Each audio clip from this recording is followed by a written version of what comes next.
Hi. Hello there. Thank you so much for being with us. Thank you. It took a shit amount of time to do this. Yes, it did. Welcome to the residence in Italy. Thank you. Beautiful. This is the first time we're doing it here, so I missed I'm you. worried about this. Welcome back. Thank you. So, for who doesn't know, we are in Italy. Yes. We are here for 2 months, but in my house just for 2 days. So, Yay. I got Mimi here. So, for how long have I known you? Well, we met when we were in elementary school. Was it elementary? No, yeah. it was middle school. No, it was elementary. But we didn't talk in elementary school. I just remember you being there, and then we became friends in middle school. Oh, shit. Yeah. Shit. So we met when I was 6 and you were 8. Shit. But we became friends when I was 11 and you were 13. Oh, my gosh. Yeah. Crazy. Yeah. I just realized. It's a lifetime. Did- You're a childhood friend. Oh my God. Okay, sorry. So, we connected mostly through music. Yeah. Connected. We were having fun. We used to play in this orchestra in middle school. Yeah. And then we moved. Well, I started when I was in high school, though. Yeah, The no. orchestra there. Oh, yeah, the middle school orchestra. Yes. Oh, yes. Calderari. Yes, I remember. Yeah. And I was presenting the show. Yes, you were. I wasn't playing. I was just, like, doing the whole You were presentation. like the host and Yeah. stuff. You were already set to do that. Yeah, see? Oh my gosh. I was manifesting.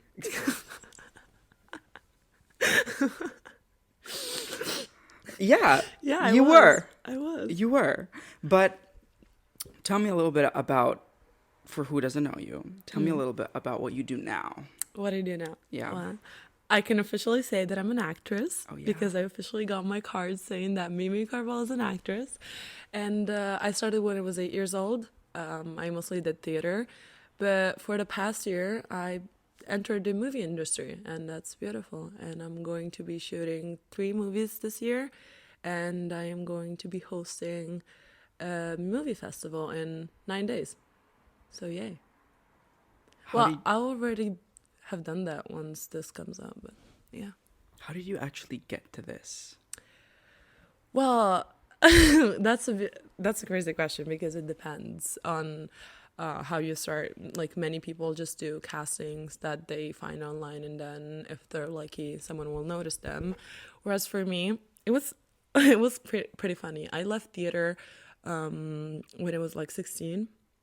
Because I was way too busy between school and the orchestra, and horse riding was like, and fashion. So I was like super busy and I just left it. And my teacher though didn't want me to leave. So he just made me like this artistic curriculum that he sent to a bunch of producers without telling me anything.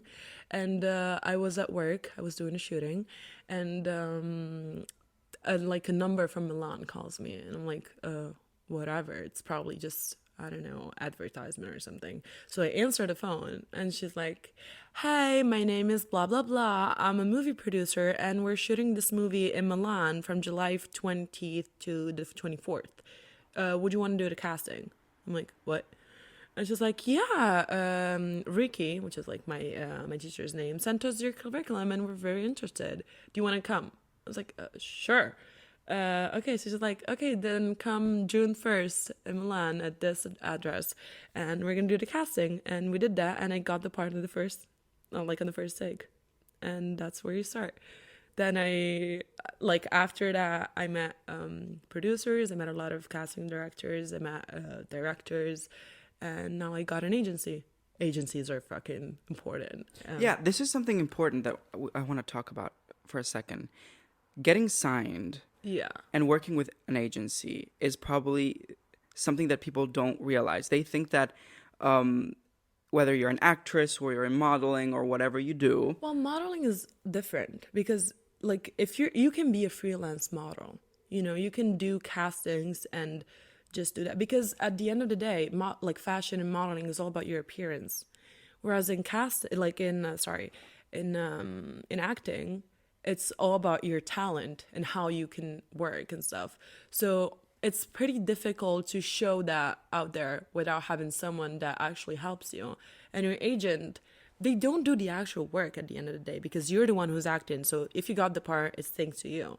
But what part can you get if you don't have any to cast for? And your agent finds that for you. So you're basically the face of the whole situation. Yeah. But like if you don't have an agency, it's pretty much impossible to get into the movie industry. I mean, you can start with a lot of movie, like with a lot of students' films, you know?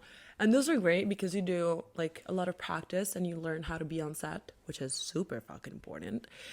And some of them like have kind of like they're kind of successful because normally student films are for festivals. So like they're like film commissions that judge them, and that's important. But if you want to actually work and pay the bills with acting, you need an agency because that's how your name gets spread out there. So this is what I actually wanted to get to, because as I was saying, I think that a lot of people don't realize that behind, the whole hard work of an actress or everything, there is an agency. And it's thanks to that you can pay the bills. It's thanks to that you can move to Rome or doing other things, apart from the fact that you are actually moving to Rome. I'm moving to Rome at the end of July. to live in Yes, Rome. live there. Oh my gosh. And work in movies.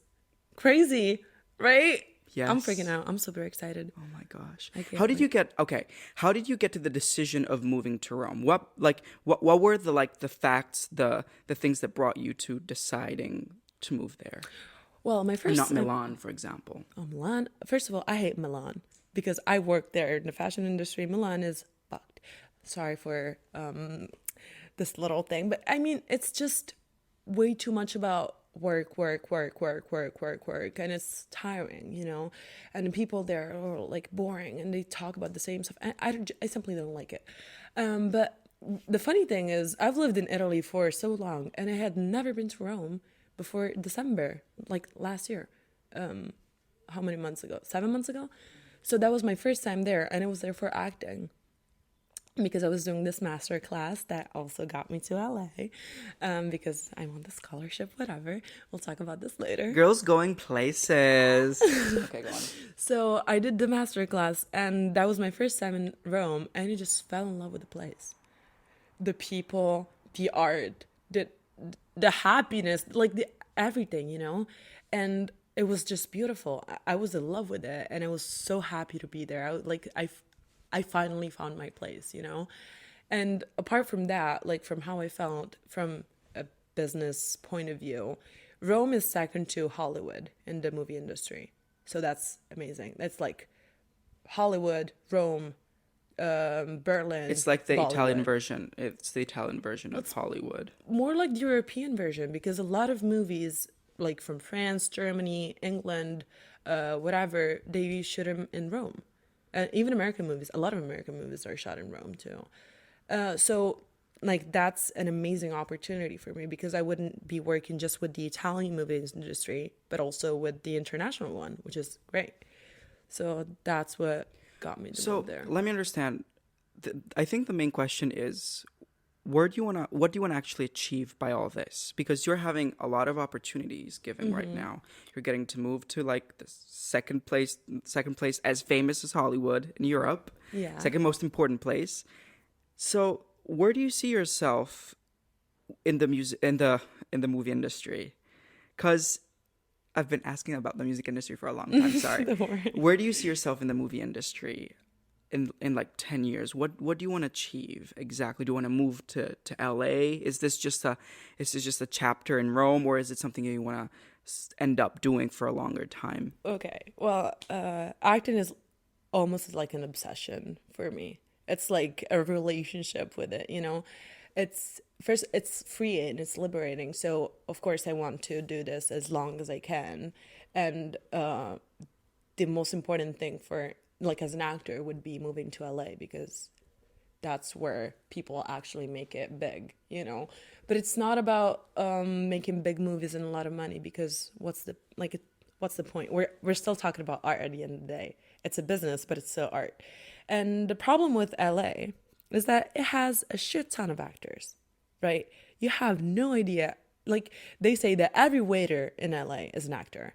There's a reason. LA is super expensive, okay? And moving there would mean like you have to go there with some kind of financial basis or else you're gonna end up homeless. And I'm not like being hyperbolic or anything, that's what's gonna happen. And when I went to LA 2 months ago, they told me that statistically 97% of actors in LA don't make it. Because like statistically it's not trying to bring you down or anything, but because it's so expensive and so hard to get into the industry that basically no one makes it unless they already have worked, they already have an agency, and they already have a name. Maybe not in LA, but somewhere else. But that's basically describing you. We spoke about this off camera, Yeah. right? That your plan is to wait until you're 21. Exactly. Because Because you're I'm already 19 signed. now. You're already signed. I'm already signed with an agency, and I'm already gonna be working with pretty important people here in Italy, and also in the festival. The majority of the directors are gonna be from the U.S., so that's amazing for like making contacts and stuff. Because at the end of the day, it's not about Hollywood anymore, but a lot of Hollywood directors come to other places to find their actors.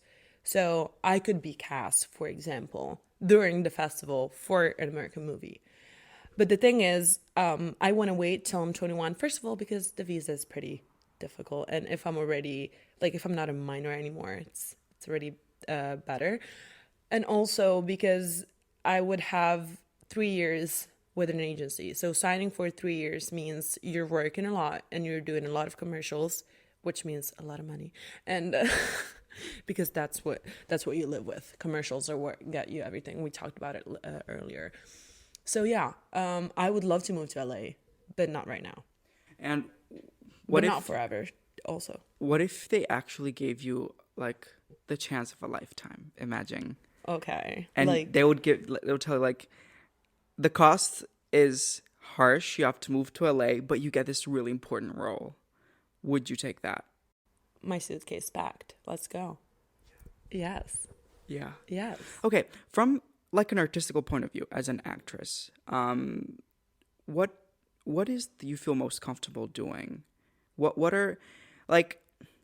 Is there I love this question. is there a specific niche of acting that you like? Okay, I'm gonna stop you right there. Okay. One thing that you learn when you're acting is that you are trying to be as truthful as possible. So one thing that I love is acting like characters that are completely different from me, because at the end of the day, you still want to find parts of yourself in those people that you would probably even hate in real life. And that's beautiful, because once it feels uncomfortable and you feel so fucking embarrassed and you feel like you don't want to get up on the stage and do it, that's when you know it's good. So comfortable is easy. I mean, yes, I could do characters that are like me, but at the end of the day, I'm not gonna learn from it. Whereas acting, you want to learn so much that you have to be truthful and be like, oh my God, I'm telling someone's story right now. And they see that and they're like, yes, that is me. And that's beautiful. That's So, how long does it take you to actually become a character, a true character in its truth? how long it takes me. Like They give you a script. Okay. You are playing a part. Okay. And how long does it take you to actually learn not just the part, Yeah. but getting into that character? Is there a process or it's something natural? There is a process, of course. First of all, you cannot read the script enough. So you have to read it thoroughly at least 10 times. And it's not about memorizing the lines. It's about getting to know your character, because once you know them, the lines come out naturally because you've already read the script. You know the lines. But the thing is, it's about the acting needed. There's method acting that a lot of actors do. And it's like, it's not me as a Mimi anymore. I am the character and Mimi is dead for 3 months, 4 months, as long as we're shooting. I am that character on and off stage, like on and off camera, sorry. Whereas there's Meisner acting, which is what I love most. That is, no, I see this character and I have to play parts of myself of this character. So it's both work on the character and on me. The process is mostly about there's this list that my acting coach Bernard Hilder gave me. There are like 28 questions that you have to ask about your character, and they're like very specific and personal, and most of the time you have to invent in order to know your character so good, like that you oh god, sorry, that you actually know how to play him or her or them, you know? And that's beautiful, you know, because you get to know, not on the surface level, like, oh my god, you're doing this, cool. It's never how am I going to say this line or how am I going to do this thing, but it's why am I doing this? What is getting me here to do and say what I am doing? There's a need, right? And it's all about that, finding that need in you and the character. So is it a cliche thing when actors actually sit in front of the mirror and just repeat the line? No, it's a not. cliche thing. I mean, or is it a true thing? It is a true thing. Okay, they do that. Yes, but it's not about, yes, I'm looking in the mirror and I'm just saying the lines so that I can memorize them. It's so that I can see my micro expressions and see what I'm doing if I can't speak with my face before with the words. Because one thing that this acting coach told me that stuck with me is that when you're acting, only speak if you can improve on the silence. Because so many that's actually right? Because, only speak when you can improve in the silence. Yes. Because so many of our conversations are not talking, blabbing, ranting all the time. Like many times we just sit down in silence, but we get each other. Like, you know what I'm about to tell you just by the silence that is there. And I speak because I have something to say, or else I just stay silent, right? And that's an acting too, because you want to be truthful.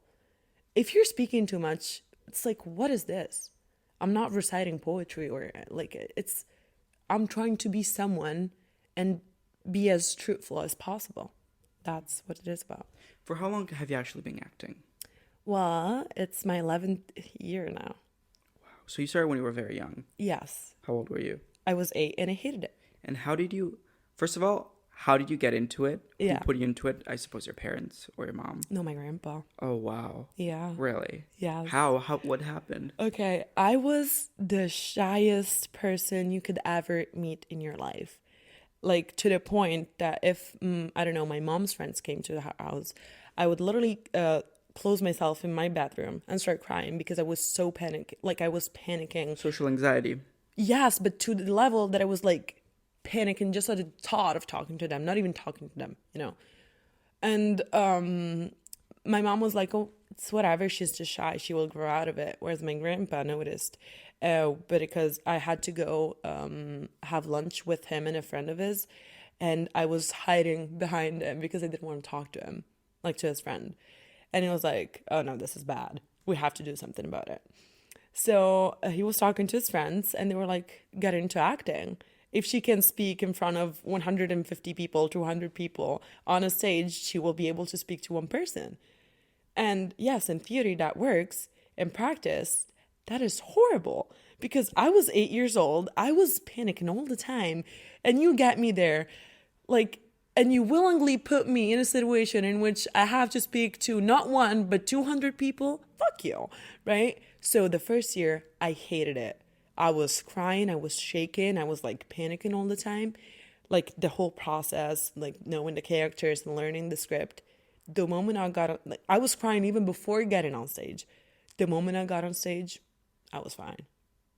Like and it's something that also, like, in not just in the arts of acting or music, because we spoke in other episodes about stage fright. Yes. And social anxiety. Yeah.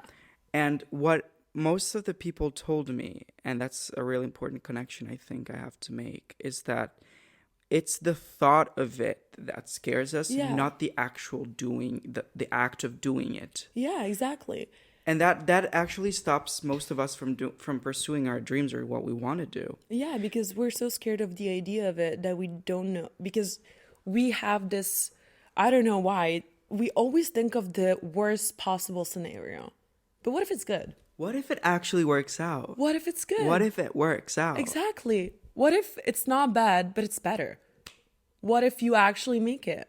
Like, why do we have to intrinsically think in this negative way that we just stop ourselves from pursuing our dreams and then we regret it when we're like 50? It's because we've been wired in a Exactly, certain but way. why? Because I think that the generation before us was a generation that didn't quite understand the opportunities that life can actually give you. Sure. So we were taught to believe that we had to live under the same circumstances. Whereas, again, you can go to LA and meet the most important people in the world. No, but if you think about it in like a smaller scale, I feel like, I don't know, if you go and ask anyone to just randomly start dancing, they're not going to do it. They're fucking scared. Oh my God, that's embarrassing. Oh my God, my dignity. If you go and ask a 2 years old, they're going to dance like it's it's the performance of their lives. So we're not wired that way. We are taught that. We're taught that. Exactly. Yeah, we're taught that way. So that's the thing. What if it's good? There's this post I saw. So I suffer from anxiety. Yeah. In general, a lot of people suffer from anxiety, Yeah, but I have too, don't worry. they're either social anxiety or another type of anxiety, and I have a type of anxiety where I question a lot of the things I do, Okay. and most of the times I am worried about, am I doing the right thing? Yeah. Am I gonna make it? Am I not gonna make it? A lot of anxiety comes out Yeah. of that. And I realized that by asking myself the question, what if it works? Or actually undramatizing the worst outcome. Like, for I do example, that too. what if you ask this person to be on your podcast and they say no? Like, it's not the end of the world. Exactly. You're not gonna die. You're gonna be fine. Exactly. You're still gonna Plus- get to the next day. You're still gonna find someone else. One thing that I learned is that if it scares you, then it's the right thing to do. Exactly. Because you only grow when you're not comfortable. when you get uncomfortable, when you Exactly. growth, when you get out of your comfort zone. exactly. Yes. And that's something else we realized that was also happening in music, because a lot of people were taught to not be in their comfort zone and to be in this, especially in Italy. Mm-hmm. America, it's similar but with less testosterone. Okay. But it's the same thing. Like, people are taught to always be anxious and on the spot and always having Yeah. to fight to the last drop of blood for that Yes. spot. Whereas I think that even if you don't make it to that audition, you're gonna be fine, because I it's noticed not that too. you're not less. Exactly. You're simply not the right pick for that character. Like, I'm talking For about acting. that, or in general, you're simply not the right for like the right thing or the right whatever for them. But it doesn't mean that you're not good. Period. They will find someone better for them, not better Than you. Oh my gosh, I I love love it. you. Okay, but so now that we got through this thing, which is important, Yes. it connects a lot to mental health. Yes. So how do you deal by yourself? Yeah. Okay. So I know you have anxiety. Okay. Yeah. We all suffer from anxiety. We Yeah. connected talking about anxiety the past 2 years. Trauma bonding. Love Exactly. that. Trauma bonding. There you go. But what if, like, what is your way to actually keep yourself calm and getting it done? Because you are getting a shit amount of things done, and I know you're an anxious person. So how do you get it done? That's a great question. Well, Thank you. Thank you. oh my God, you're such a great interviewer. I like to think so. Yeah. Well, okay, let's get serious now. Yeah. So mostly for me, it's about trying to find like the good outcome of that. I'm doing a lot of schoolwork, a lot of castings, a lot of interviews, a lot of, just a lot. And sometimes it feels like it's too much, like you're panicking, because I'm still a human. I'm still 19 years old and I still want to do stupid stuff because I'm young, right? And it's all about finding at least, I don't know, those 5 minutes in your day in which you're all by yourself, like almost disconnected from your world. And you're like, hey, you got this. Let's chill for a second, take your time, drink a glass of water or something, and you just relax. Because that is needed. If you don't do that, you just burn out. And trust me, I did burn out many times. And that is not good for you. So sometimes, like, when I'm done with everything, I just call my agent and I'm like, hey, don't call me for the rest of the day because I need this time, or else I'm not going to do the work as good as I would want it to be. Because, How long are you in contact with your agent throughout the day? Pretty oh, much? he's like my father. He speaks to me way too many times, but I mean, it's fine because, It's his job. yeah, it's his job and it's my job too. He's like, he has my whole schedule and stuff. But it's beautiful because many people don't get that. For example, one thing that I noticed in the fashion industry, agents just want you to get the job and make money. That's the only thing. Because they don't care. I mean, it's all about your image. So, yeah, put on the dress and let's go. Whereas in movies, they don't only want to get like the money, because at the end of the day it's still a business, but they also want to see in the future, because if I got like this movie that pays so much but is a shit movie that is going to ruin my career, they're not going to make me do that because I'm still signed with them for 3 years. So they cannot have a horrible actress with a horrible reputation in their agency for 3 years. So it's like, it's beautiful.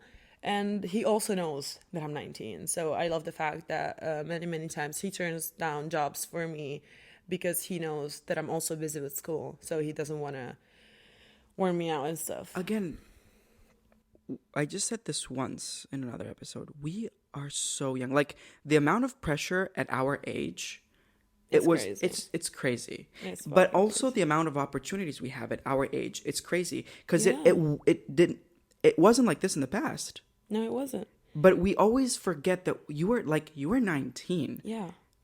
I'm 21. It's like we're extremely young. Yes, we are. And we are already, as like you are already like entering into this huge world of acting, coming from another world of modeling. So it's like it's weird to think about it because we think as adults in a certain way. We think of like, But we're still kids. but we're kids, Yes, like at the end teens. of the day, we are, and that's the thing.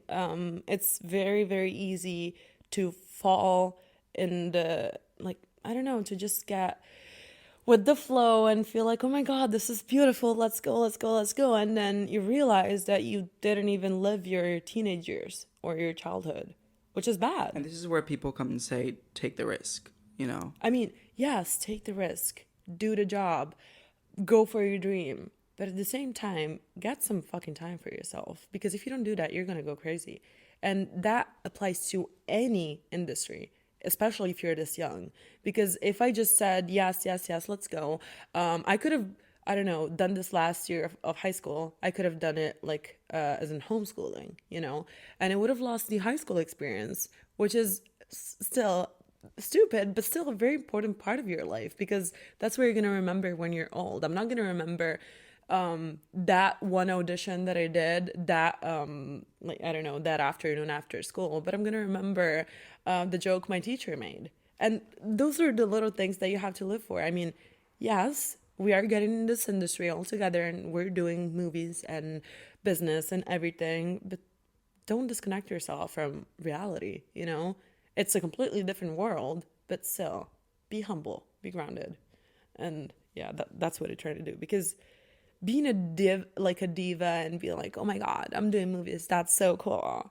Yes, it is so cool. But still, let's, Fucking chill. yeah, chill the fuck out. Because I know many actors my age that you speak to them like they're 50.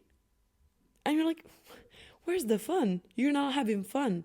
And it's all about having fun because it's your passion. It should be so passionate that it gives you the will to wake up every single morning and be like, oh my God, I love my life. And they're like, yeah, contracts, money, wow, business. Okay. Let's talk about passion for a second, because I think that a lot of people confuse passion with what you're good at. Yeah. They're two different things. I'll make you an example. I usually do this example because it's something I can relate to and then connect it to what I'm talking about. I thought that, for example, violin was my passion, Yeah. but I was just good at it. Yeah. And I realized fairly early that it wasn't what was making me 100% happy. you There you know. go. And I think that passion, what differentiates passion from what you're good at is feeling good about it. Yes. And if it brings you, I guess, happiness, joy. Yeah. So my question to you is, are you like 100% sure that acting brings you happiness other than also making you being a really good actress?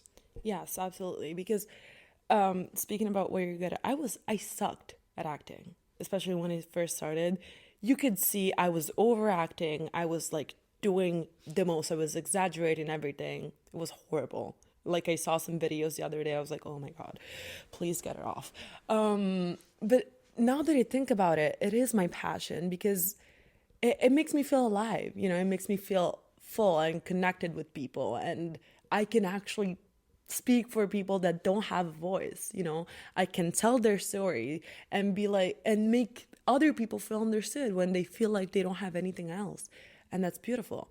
And yes, it makes me so passionate. Like every time I watch a good movie, I literally got shivers all over my body. I was like, I need to write something. I need to do an audition. I need to call my agent and do stuff because it's a need. You know, it's not only about, yes, I like it. No, I needed to continue living To be almost. happy, to Yes. it what fuels you. Yes, it is. And as I said before, it becomes almost an obsession. Like any actor that really likes their job and it's not only about the business, you will see them, they're obsessed about it. They will not speak about anything else. And that's beautiful.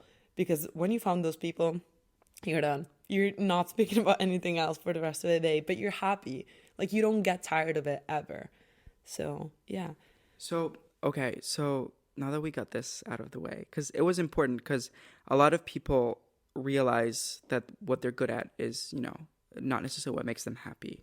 But one thing I feel like it's really important to say Yeah. is that although we're so young and we're like doing all this cool stuff and we're making it, if you're confused, it's fine. Yeah, that's the second thing I wanted to go through. I have like Because a some lot notes of in my head. people, It's like how it's valid to not get it yet. Like it's yes, valid. because we are so young, and because like we are so young, so we are going to be confused and we're going to think about the stuff that we want to do. And of course, like if you asked me a year ago, I was going to study international law and work for UNICEF, and then I went to modeling, and now I'm doing acting. Come on, I was in an orchestra and I do horse riding. I'm confused myself. Of course, I wish to mix the whole thing up. I can't really. So the thing is, since we have so many opportunities and so many young people make it, if you want to say that, if you want to use that word, it almost builds up pressure for people that don't know what to do, or they're still looking for their passion or for what they're good at. And that's fine. You can be confused and you can take your time, because if you rush things, then you're going to hate it for the rest of your life. Maybe the worst part is even you're gonna be convinced. You're gonna convince yourself that you like it, and then you're gonna realize you don't when it's too late, Exactly. and that's the problem. Exactly. Like my grandpa, he works in fashion, right? He designed his first jacket when he was 35 years old. He was working as in accountability. And yet, like during nights, he did fashion school just because he liked drawing. And now like he worked for the fashion industry for the rest of his life. But it's okay, he was 35 and some guys started at like 17. But that's fine too. You can be a little not late, but like you can start later than other people and still be even better. So, It's all a question about timing as well, because a lot of the times when I question what I'm doing it's a good idea, it's a good project, it's a good lifestyle, but is it the right timing, I ask myself. And that's one of the things that makes me also like overthink, I guess. It's sometimes, the saying, it's the right thing at the wrong moment. yeah. Sometimes I have that feeling in general with anything I do. And I know a lot of people that had these amazing ideas, these amazing projects, and never got them done because they were afraid that it was the right thing at the wrong moment. Well, I feel like there's no wrong moment. I feel like everything that happens is there to teach you something. So if you felt like it was at the wrong moment, it was because you had to learn that you need to take a It's risk like and going be back to the brave. stage thing. If you feel Exactly. uncomfortable about it, do it. Exactly. Do it. And I feel like everything is a lesson in life. It could be a good lesson that you're happy about, or it could be a bad lesson that it is going to turn out good because you learn stuff about yourself and you grow. But the thing is, if you feel like it's the wrong time and you don't do something and then you regret it later, well, you learned that you should take a risk. You learned something. So yes, it's bittersweet because you still feel like, oh fuck, I should have done that. But then you're like, okay, now I know that I can still do it and that I can make opportunities for myself. That's very important. It's not only about finding opportunities or opportunities finding you, but make them. I mean, one thing that my agent always tells me is like, if you don't feel like doing a movie right now, or like one specific movie, or you feel like you want to do something else, write one. I was like, what do you mean? It's like, yeah, try writing a script and we'll talk about it and then we'll get into production.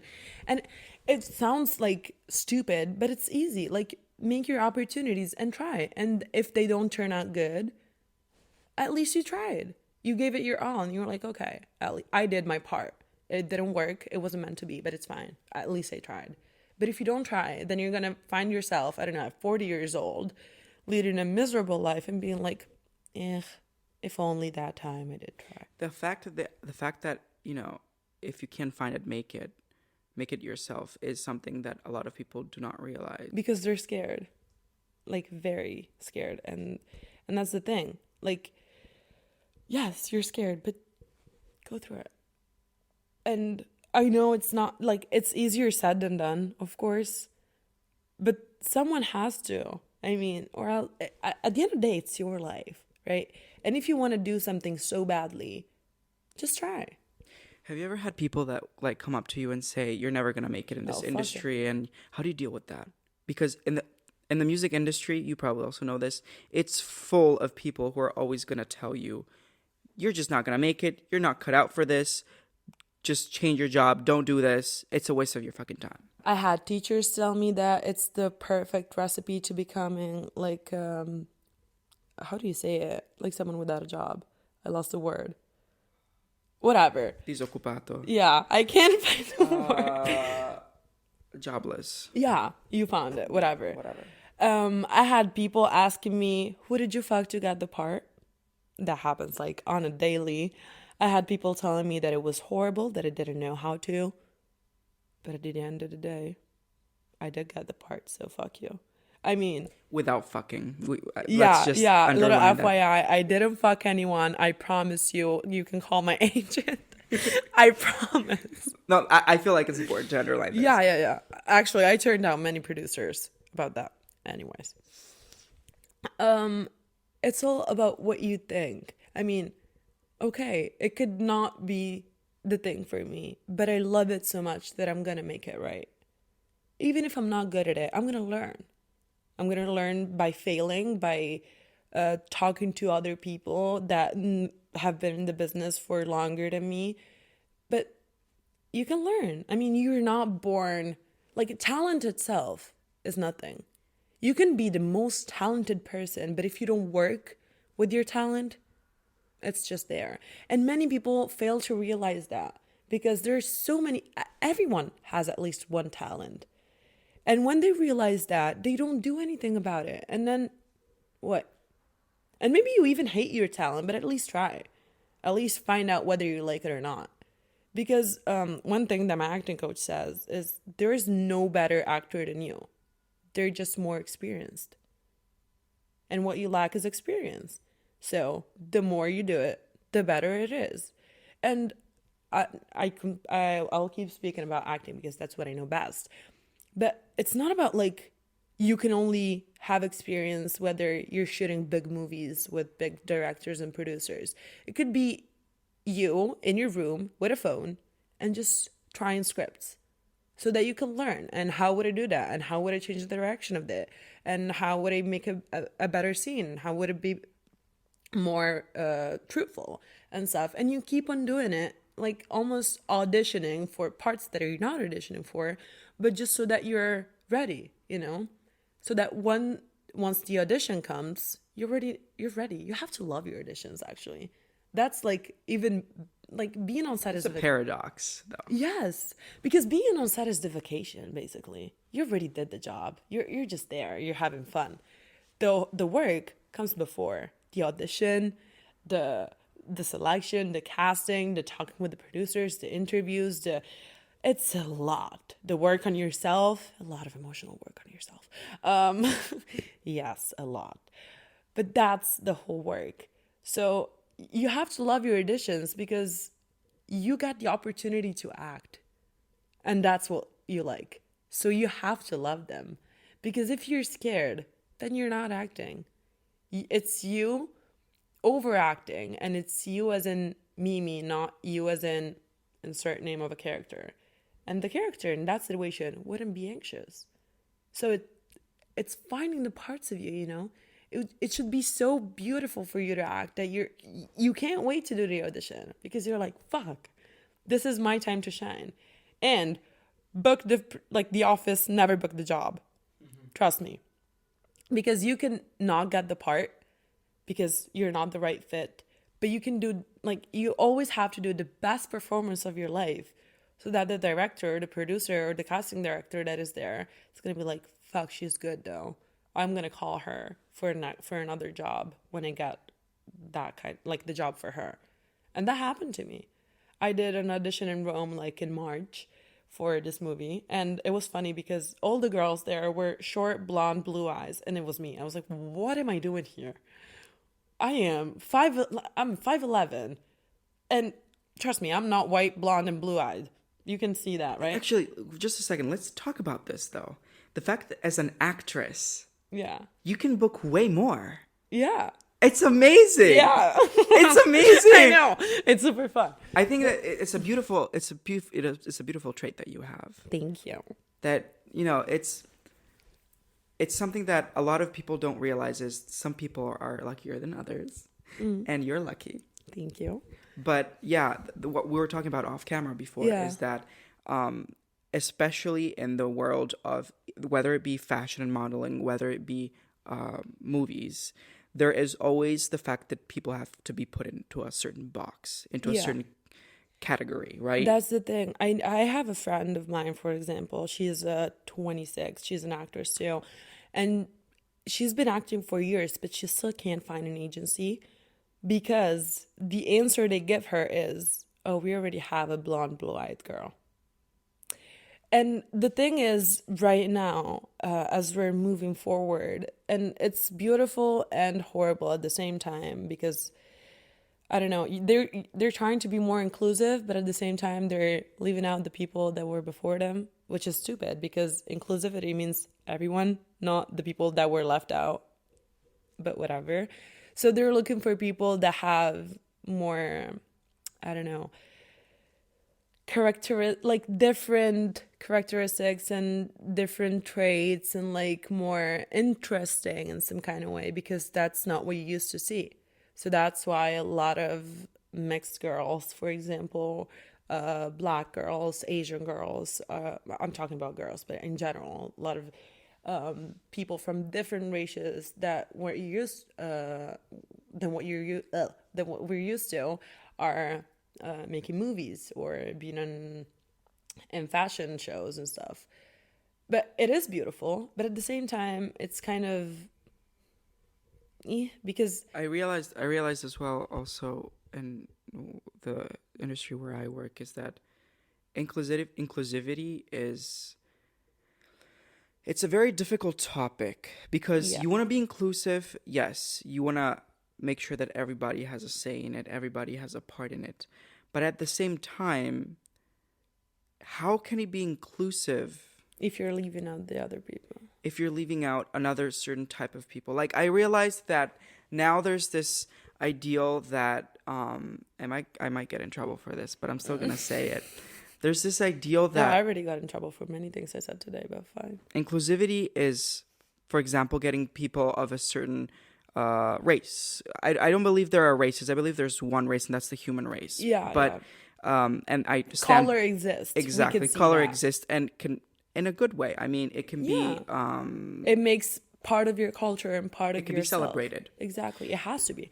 But the fact of that and putting out other people who might be more in the vast majority, like you said, blonde with blue eyes Yeah. or white, whatever, can be misunderstood because some people don't understand it. Some people say, why should I be put out, if I'm white, blonde with blue eyes? I might have the same identical abilities of this other Or person, even better. or even better, who has, who gets my job, but, doesn't, the only difference that maybe they are Asian, maybe they are mixed or whatever. And it's very controversial because from one side, we can't say that there's like it's reverse racism or anything because No, it's not reverse it's racism. been this way for so long. I mean, I've heard a producer once tell me like 2 months ago, we don't have a role for a black girl, and I was like, what the fuck does that mean?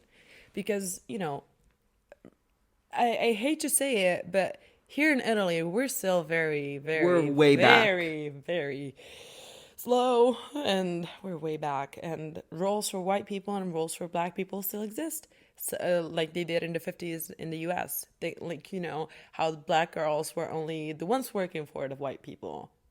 That's pretty much here. If you're black or mixed, you're either the deported immigrant, the Colombian that can speak Italian without the super, super strong Spanish accent, the American that does not know how to say, that only says bruschetta and says bruschetta, and that's what I do. I mean, I also do movies that are normal and, I mean, fine, which I can speak normally, but many times that's what They ask you to take that part. Yes, and of course you do it because they're interesting stories and stuff, but at the same time you're like, is this what people see? Like if they see a mixed or black person in the streets, is because there are people that were born and raised here for generations, and the only thing that changes is the skin color, but they're just as Italian as you. So what's the big deal? Why do I have to be the one that can speak Italian? Yeah, I think that specifically for Italy, what I was saying before was mostly inside the context of Italy, mostly. Yeah, About the same. inclusivity thing, because America is completely different. For example, America is able to be inclusive in a way more, in the vast majority way. Yeah, but it's But also Italy, a historical thing. exactly, Italy is way more closed-minded, and I realized that just now, since actually I can actually give a date to it, ever since there's been the new government with Meloni, which I don't want to get into politics. I don't want to. But I'm saying after that, there's been a progressive change in the country that was trying to open up Yeah, culturally. yeah. And regardless if we like the prime minister's politics or not, that doesn't matter. But that was an excuse for our society, apparently, the first woman prime minister, for example, Yeah, but to open up, to try and be more inclusive. But we took this ideal to a completely different interpretation. Yes. Because we think that being inclusive is, okay, we're going to have the black actor doing that role and we're going to have him in our movie. That's inclusive. Whereas it's not inclusive. The inclusivity is when that black person who's actually has been like living in Italy for all his life or her life or their life, whatever, and they don't get the part where they just want to be the normal ass human being that they are. Why don't we write like three-dimensional characters for people that are not white?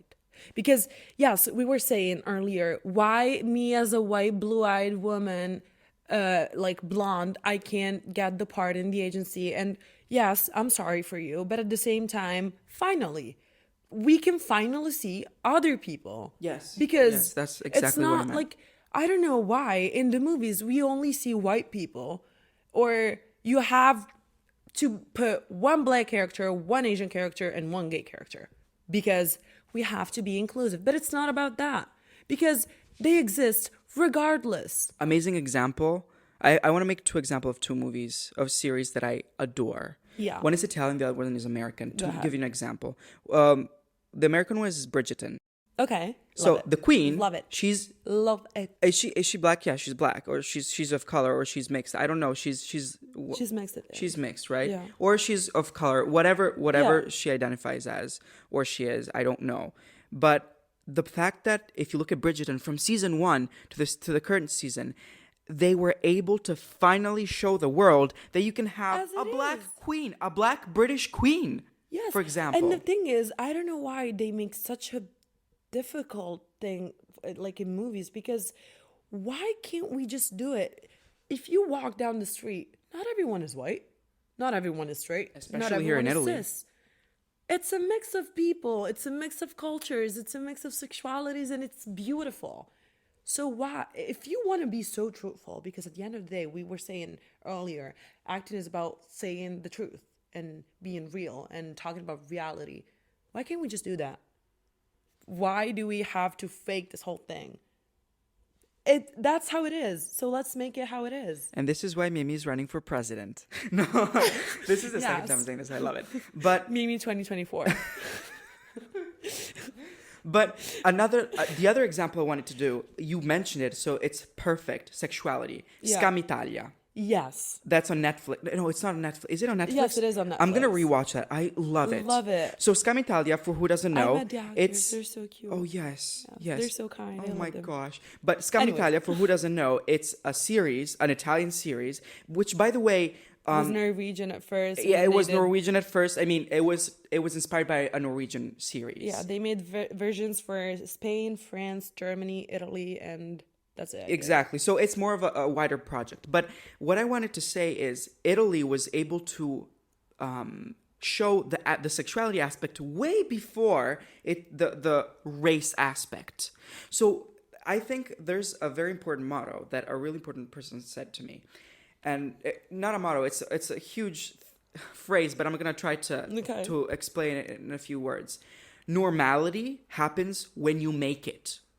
Oh my God, that's beautiful. Like that's how it is. Like the moment you say, actually that's normal, and I'm gonna show that it can be normal. Bridgerton, Scam Yeah. Italia, or another one is Young Royals. Yeah. Young Royals. It's a was it Danish? I think it's Yes, Danish. yes, it's Danish. Danish, right? No, maybe Swedish. I don't know. Sweden. Yeah. Young Royals. Like for example, a king can be gay and can be gay with a mixed race person. You know, they can have a relationship with a mixed race person. Can we talk about something? Because I was talking to this about my therapist. He's gay. Okay, I love him. He's married. He's having a baby very soon. Oh, that's I'm so happy amazing. for them. Congratulations Especially for him. because we're in Italy, you know. So that's For very Italy, hard. it's very Yeah. difficult. So I'm so happy for them. And we're talking about like apart from the trauma venting, whatever, about this TV show. I think it's called Heartbroken. Heartbreaker. Heartbreaker The on UK, Netflix. the UK series. Yeah. Heartbreak, Where there's, like- Heartbreaker, Heartstopper.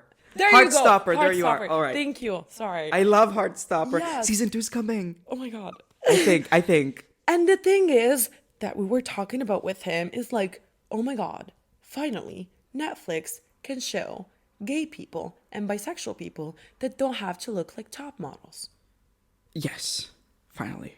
Because that's the thing. For so long, if we're going to put a black person or a mixed person or an Asian person all so hot. or a gay person, they have to be the hottest person you've ever seen.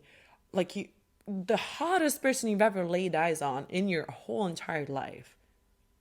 Sure, they exist.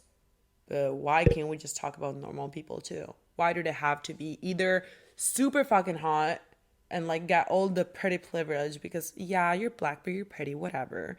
And just show normal people because not everyone is so fucking hot and so fucking I mean, yes, everyone's beautiful, but you know, there's some objective kind of standards. Oh, yeah. I mean, there are different shapes, different the forms. beauty standard exists, okay? Unfortunately. Yes, as long although it's really fucked, it exists. So why do we only put people that are part of the beauty Again, standard? it can become normalized the moment we make it normalized. Like the moment we put That's what we're a talking person that about. doesn't have abs necessarily into a movie series. Heartstopper. Heartstopper We is saw an people example. that didn't have the pointy perfect nose and that maybe their face was a little Another one is Sex asymmetrical. And- Education. yes. That's amazing. Always UK series, amazing. The UK lately has been putting out really interesting Well, they movies. were. they're way ahead. But Yeah. I'm saying, like, I They realized started in the 60s and they're just going. they're just going. They're never gonna stop. They're But thriving. I realized I that. guess I'm moving to London, not LA.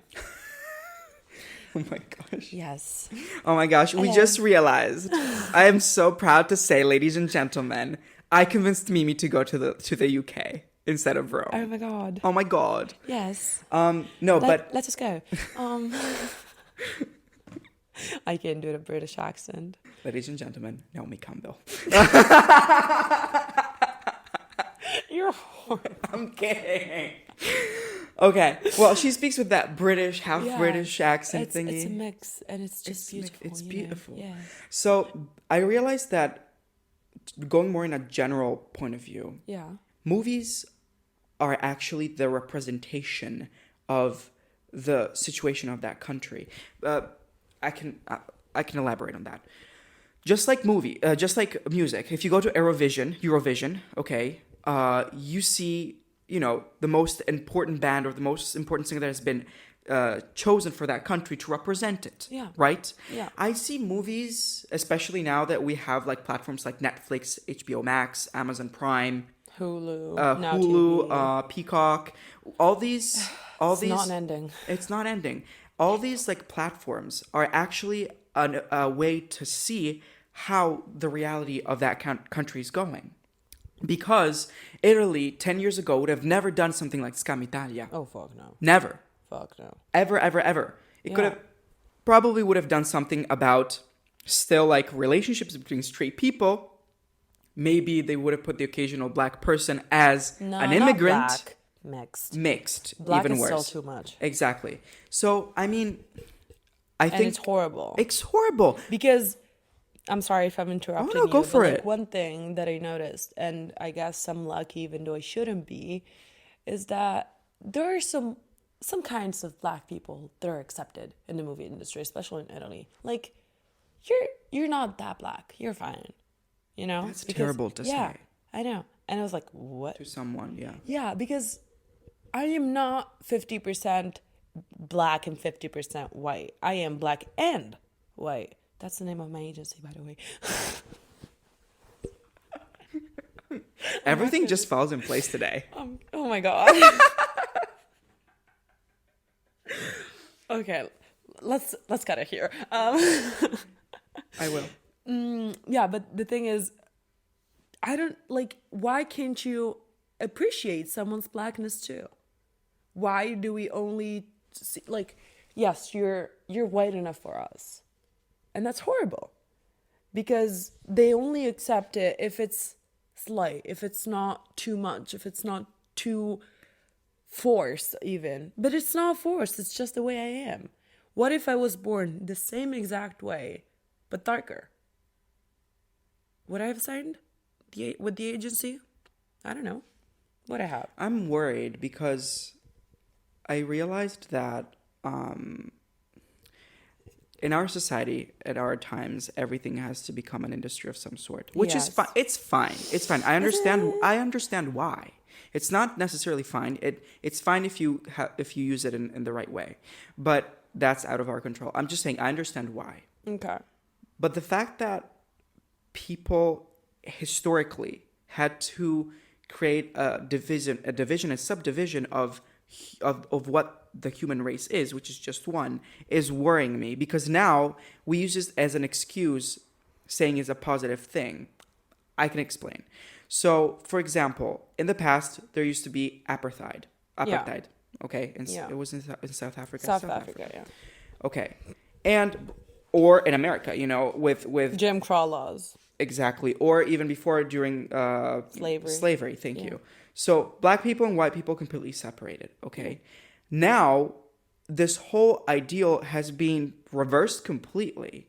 And now they want to put the black person, not because they think that person deserves it, which, by the way, that person deserves it, but because they want to be politically correct. And that is worrying me, because A natural factor of a person's color should not interfere with anybody's ability. And trust me, out there are a lot of black people or mixed race people or Asian people, whoever isn't necessarily white, that are way better than white people. And they just get the job because of their ethnicity, of their race, which might have an important component, yes, but it shouldn't be the first thing. And I think that they should be people that aren't necessarily that aren't white shouldn't be like recognized just for their race, color, or their color or their sexuality or what that's the thing, or what because they at the end of identify the day, as. it doesn't become about whether you're good or about your talent and celebrating how good you are, but it's like they're black. And trust me, I believe. And I mean, yes, I am, and that's beautiful, and thank you, because finally. But you don't see it for the right reason. Exactly. I was also good. Thank you. Yes. Yeah. And I don't know. I feel like, I mean, I hope. I feel like things are starting to change. And that's though. what So I'm saying. Yeah. Let's not only see the negative side. I mean, my first movie ever was the story, and the main character was this Egyptian girl. I mean, like her family was Egyptian, and she was born and raised in Milan. So that's a story you can talk about, because that is the reality of people. There are a lot of Italians that were born in an immigrant family and that have a hard time integrating because they feel like they're in the middle of two worlds. And that's a story that we should talk about it, because it's true. And I hope that things are starting to change too, because I mean, it's getting a little tiring, don't you think? I mean, I'm happy that, for example, in the UK or even in the US, and like little by little, it's getting better. But I feel like it's also a historical factor, because in the US, Jim Crow laws ended in 1965, and black people existed way before that. So there were, even though racism way before white people existed, actually. Yeah, apart from that. No, I'm sorry. I'm just like way before Jim Crow laws and stuff. And although racism still exists, and unfortunately will for a long while, they were used to it, right? Same thing with the UK. I mean, they're used to it. Whereas here in Italy, they're not. Immigration started like in the 90s. Everyone was used to having the typical white person going around, and it depends also because South, they're darker, but still, Italian, like the Italian person. Yeah, you know what I mean. And when immigration started, like 30 years ago? So it's still new. It's still something that has to be acknowledged and seen as something that could be enriching rather than, I don't know, dangerous or scary. Exactly. So I feel like we're starting to see that, because people are seeing like, oh my God, we have a mix of cultures, and that's beautiful. And we're not in our own little bubble now, but we're getting better. So yeah, I feel like it's kind of changing little by little. It is changing little by little. And I think that a good way to help it change is the arts in general. Music, movies, visual arts, all the liberal, I can never say this in the first try, the liberal arts in general are what we as the podcast try to show, is that, we can affect change through also a more liberative form of expression. It doesn't have to be necessarily through politics. Exactly. Even though I love politics. Same, but at the same time, like sometimes you just want to get your head off things. Exactly. And feel a little light, or feel something else, and just be passionate about a story, or some go to another world because of some kind of music or pictures or writing or anything. And that's why I love movies so much, because at the end of the day, it's the mixture of all these arts.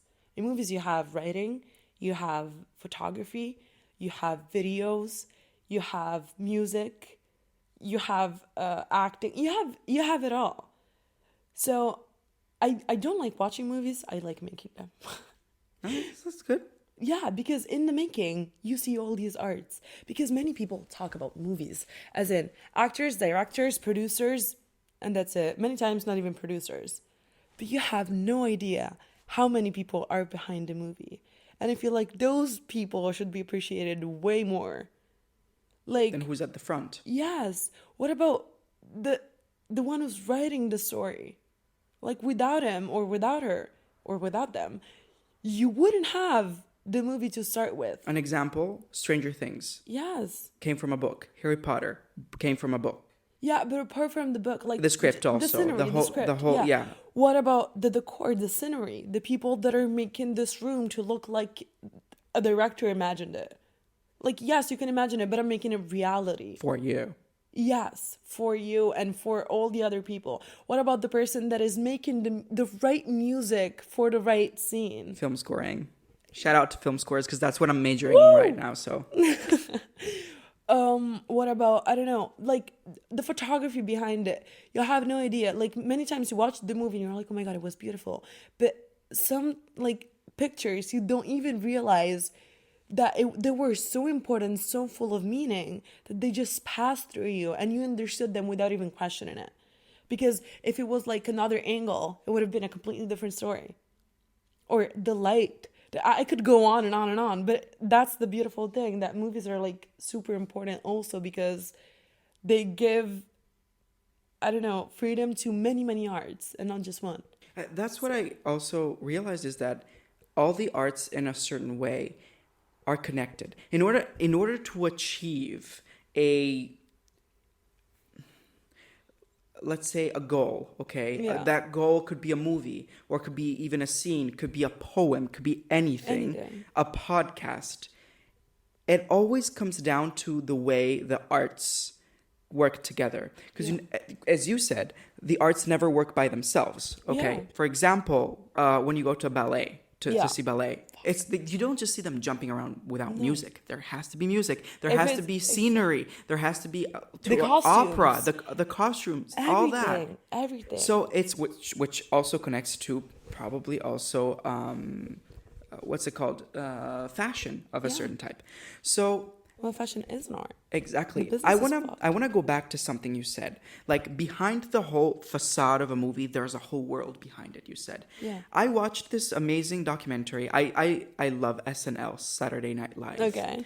And you see it and it looks so easy, because most of them are celebrities, they're professionals, Yeah. or they know how to do their job. Yeah. But if you look at this documentary, it shows you within that week how much it takes to get that one episode out. And then it just starts all over the next week, the next day.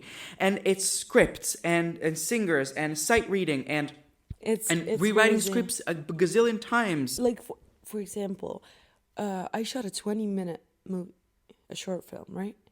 And it took us 5 days, no sleep.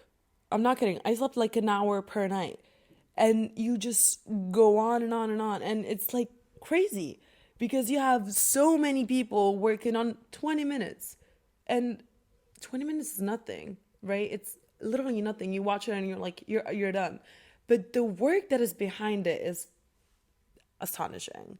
Like, everyone was working together and it almost becomes like a big family, you know, and it's beautiful. Like, to shoot a normal movie, like an hour and a half, for example, could take you 6 months to a year. If you're lucky, it will take like 2-3 months, but you have to have like the best production ever, and it's like go, go, go, go, go. But that's the thing, like, there's so much going on that we don't even realize it. And one thing that I love is that since I started working in movies, every time I watch a movie, well, my friends hate me for this, I just like keep on watching all the scenes and be like, oh my God, you know, they did this. And you know, that to film this, they had to film it like 4 times and stuff. And they're like, shut the fuck up. But it's like, it's beautiful because you notice all these little details and you're like, you see how much work went behind it. And you're just proud of them, you know? I clap at the end of every movie because I'm just like so happy to see it. And I'm like, yes. Because it is a show at the end. Yes, it's the art of so many people and it's fucking beautiful. And I'm just so happy to see it actually come to life. And I'm so happy that so many young directors are starting now. So many actors and so many people are getting into the movie industry, which was like with very closed doors. And now we have more, and that's beautiful. because we're giving more opportunity to more people, and that just gets me super excited, and I can't wait to keep on working on this for till the day I die, basically. But yeah, it's just beautiful. I think that what you have and what a lot of people that we try to have in the podcast also have is this drive. You're the first person we interview that isn't within the music industry because we want to expand. But I realized that whoever you ask about what they love, they just have this drive, and it's contagious. because it's so underrated to have something that you love. Yeah. And to cherish it. I don't know why. You have to feel on fire almost when you think about it. Exactly. And I think that you actually portray this amazingly, because a lot of people don't they just fly over the fact that there's something, as you said, everybody has something they're good at. Yeah. A hidden talent. Yes. And I think that if we all cherished it, if we all cherished our hidden talent, or at least, as you said, try it, we would have a way better world. Oh, fuck yeah. Because everybody would have a shot to their dream. Exactly. Because I realized, and this is probably one of the few times I'm ever going to say it, because I believe in karma, is your dream, your reality is not that far away. No. Like when you look at a Beyonce concert, not that I want to become like Beyonce. What do you mean no? Everyone wants to be. But I'm saying they're humans and in blood and flesh just like us. They're on a stage. That's the only difference, in that moment. There you go. It's this is what we people think. We put ourselves so far away from the goal that we then put it on a pedestal, or even in on a fucking mountain, and then we're just gonna say, I'm never gonna reach that mountain. Where it's literally here. You're detaching yourself. You wanna write a book, you have a story in your head, write the book. You have a pen and you have a piece of paper. Write the book. You want to start a podcast, you have enough money for 2 microphones and a couple of cameras. You have your phone. Use it. Phone, iPad. There you go. I mean, just a phone, just try. Exactly. So I think that it doesn't have, and this is also something that goes also for the entire project of this podcast, is it doesn't have to start off perfect. Exactly. It has to start off though. Yes. Yes, it has to start somewhere. And that's the thing, when I was saying earlier, is that there is no better actor or anyone. No one is better than you. They just have more experience. So go get your experience. That's the point. We put these people so detached from our reality, is so far that we feel like we can't reach it, and it's not true. You can. So I don't know. They were the same exact thing, and I'm sorry if I'm interrupting you. Go for it. I'm sorry. Go. No, I just have to. I love this. Go for it. One thing that my acting coach keeps on telling me is dreams don't come true, and at first I was like, oh my god, that is so negative. No, because dreams, you only dream about them, and you have to make them your reality. You make them. Yes, you make them come true. They don't just come true. You can dream about them all you want, and you can just spend your days fantasizing about what you want to do. Just fucking do it. Make it your reality. Try. It doesn't have to be perfect at the beginning. No, it doesn't. It could be horrible. It's gonna be horrible at the beginning. Trust me, I know. Trust me. It's gonna be terrible. You're gonna suck. But that thing makes you so happy that you're like, fuck it, I'm gonna do it again, and I'm gonna try and keep on trying until it's good. And if it's not good, fuck it, I tried. I did my best. Yes, I gave it my all. And once I give it my all, I can say, okay, I did my part. I guess it's not my thing, but at least I tried. Although it's really important, I feel like many people see it in the wrong way, as in, oh yeah, that's easy for you to say because you've already done it, or maybe you're privileged or you were lucky. That is not the case. I feel like it's always important to put a little FYI, because yes, there are very many and way too many privileged people in this industry, in the arts in general. Too much nepotism in my opinion, but you can't really do anything about it, of course. If I were in the situation in which I could help someone I love, I'm gonna do it. But the thing is, not everyone starts off that privileged. So you can create your own opportunity. You can take yourself out of a bad situation and try to make it right for yourself. Again, talking about creating your own opportunities, there's a second niche that's very important that I want to talk about, and that is what people, the mainstream, what people like or don't like. For example, something that is not working, something that people don't necessarily follow, doesn't necessarily mean it's not worth it to work for. Yeah. Because a lot of things that weren't liked at the beginning then became extremely mainstream and popular. Yeah. So, for example, podcasting before Corona was nothing. No one, I mean, there was, but it wasn't as important. There was the Zach Sang show, which is a show of a radio / podcast show where they interview celebrities. And oh my God, you're like the copycat. No, actually. Oh my God. Wait a second. Very important thing. Yeah, go ahead. I think that following the footsteps of people that you look up to is very important. Yes. For example, I love the Zach Sang show, and I've watched every episode ever since I discovered his show. I've watched every episode from the first one that's still on their YouTube or their Apple Podcast to the very last one. And I thought to myself, why don't I do something similar? Yeah. I mean, if you see a success story, go for it. Exactly. It's like an instruction plan on how to do stuff. Exactly. And I have something I can follow. Then I make it mine. Of course, you make it yours and you find your own thing. Exactly. But you have to start from some kind of basis. For example, we interviewed, I think it was going to be we interviewed about 2 weeks ago this amazing musician whom I'm not allowed to talk about yet on camera. And he was he's really he blew up. I mean, he's not a celebrity yet, but it's very easy to I have no problem seeing him at the Grammys or doing that in the future. He blew up with a very famous song that I'm gonna show you later, and I'm getting the preview. And he told me he's an amazing person, by the way, and he told me that he sounds just like Adele. That's what I also told him. Like, that's you so cool. You write and sound like the male version of Adele. Okay. Male American version of Adele. Yeah. And he's like, I guess that's, a compliment. I'm like, yes. It is. Because a lot of people think that you are like copying, or they, not a lot, but people can say, oh, you're too similar to it maybe. And that's what we spoke about in our podcast with him.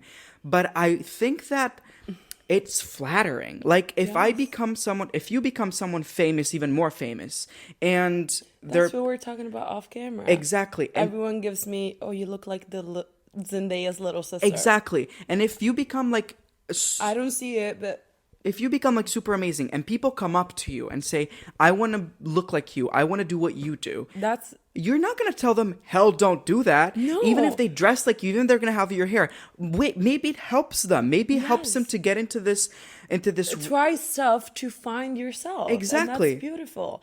Actually, I don't know, it's almost warming, it's like, it's cute. It makes you feel like people like found the same. People look up to you. Not only, but they found the same like road that you found in the past when you were at their stage. That's okay. So, oh my God, I love you. Oh, I love you too, girl. The thing is, like the first thing when you do acting, they ask you, what is your emotional need, right? Like, why are you doing this? It's not only about the arts or the business, you as in Mimi, as in Filippo, why are you doing this? What does it give you? And the thing is, I've always thought of it this way, is that except for telling other people's stories, I'm almost giving, an escape plan to people that had a fucked up life. Because up until 2 years ago, I thought I wasn't going to make it past 18, right? Yeah, I know. Yeah. And now I'm here. So you can get out of some stuff and actually feel good and have a great life and have so many great things and I'm gonna start crying and I don't want to do that, but it's beautiful, you know. So that's the thing. Like people look up to you because you are a positive example when you've only had so many negative examples of people like you. Because I feel like if many people that share my same story, they only see the bad side of it, of course, because that's what we're taught. But then you see one good example that can actually make it out of that, and you're like, I can do it. yes, I can do it. Maybe I too can do it, you know? Yeah, I love the fact that people realize that, as we were talking about before, it's that stage isn't that far away. You know, if you think about Beyonce on stage, she's a human just like you. She's not that far away from you. I mean, she's still a Homo sapiens sapiens, okay? I mean, no, I'm serious. Yes. The only difference is that she has had a career way before than you could started. Yeah. But that's fine. I'm just That's saying too. that we're all humans and we all have, give or take more or less, given from where you come from, and the background that you have, we all have the same shot at the dream we want to have. Yeah.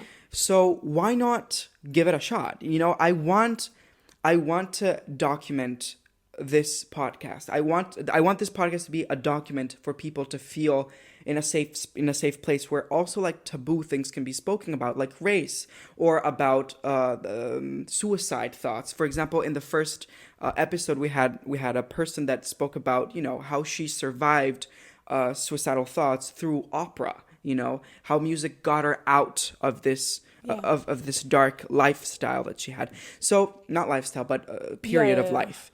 So I think that showing people that it is possible, even Yeah, in a little because community like this, exactly. is Many, important. many times the problem is that there's like this toxic positivity coming from people that are super privileged. They're like, yes, you can make it, just do it. Yes, thank you. But you had opportunities that I'm not even gonna ever dream of because I don't come from the same background as you. But now that you told me, I mean, can I open up? You can Or- open up. You can say whatever you want in this Okay, podcast. okay. Because I don't know, sometimes some Whatever you things want are to talk taboo. about, girl. Okay. Like, because I don't want to come off as that, like the toxic positive thing that is like, just go for it. It's easy. You can try it. I mean, yes, it's easier said than done. But you know, you already know what I lived and whatever. I come from a past of domestic violence and abuse and a lot of addiction and alcoholism and stuff. And you can make it. I didn't have the opportunities to get in the movie industry, of course. I didn't have any nepotism background or anyone that could help me, right? But I had to dig myself out of that because if I didn't, I probably wouldn't be alive. And I'm not even exaggerating. That's the thing.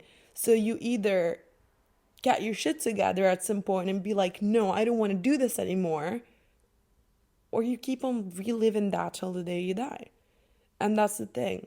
So it's not about like, oh my God, yes, I have to pursue my dream. And of course, but first of all, please just like take your time, breathe, and try to get yourself in a situation in which you feel safe enough to start trying. Because many people, and that's the problem, we don't even know that, but they're barely surviving rather than living.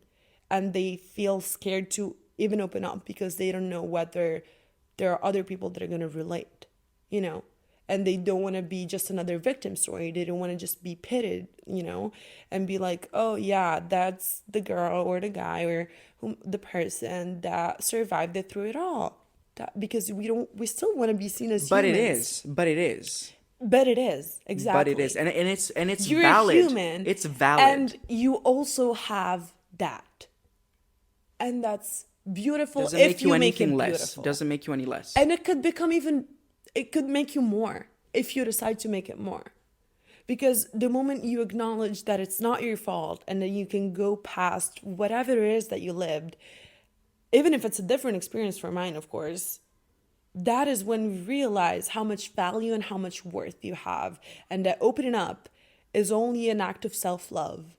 And asking for help is not like something that weak people do. Strong people ask for help. And that's why you can create opportunities for yourself. It all starts from asking for help. If you don't want to ask for help, you're never going to make it. Because find me one successful person in general, not only in the arts, that does not have a team. Even if it's 3 people, you need someone to help you out. Even if it's your friends, but you need someone, because you can try and make it on your own, but you will never do that. Mm-hmm. I think that we're almost coming to an end, but I think that the most important thing is the background matters, Yes. definitely, but it is what you do with it. It is what you do with the emotional baggage that you come from that changes your future. And that is a work that only you can do. Nobody else can do it for you. And now I'm going to ask you a rhetorical question that I get asked every time I act. And is, are you using your emotional baggage, or is it using you? Exactly. And learning how to deal with your own emotions. Because you can only make it something good and rich the moment you come on top of that and you're not eaten alive every time you use it. Because I could literally have to go to therapy 5 times a week every time I act if I use the traumas I had to live. But it's, you did the work before. And I think that a true leader, which is going to connect me to the last question that we ask usually, a true leader is someone. It doesn't have to be someone perfect. It has to be someone who can show, and it is cliche, but it's someone that can show, bear with me, that the dark is the new bright. Meaning that despite the fact that you come from a difficult background, it still should be an instigation to still pursue what you want. Because if you survived that, you can survive anything.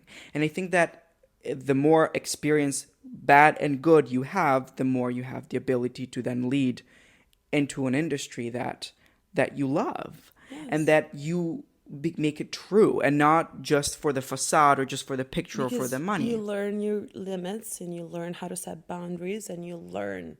And that's the thing. You don't come out of the womb already knowing everything. Even if you are a leader, you are still learning along the way. You never stop learning. Exactly. I think. No, even though you do reach though a point in your life where you have enough experience to get around stuff. Exactly. But still, you can learn from kids even. You always learn from kids by teaching to them especially. Exactly.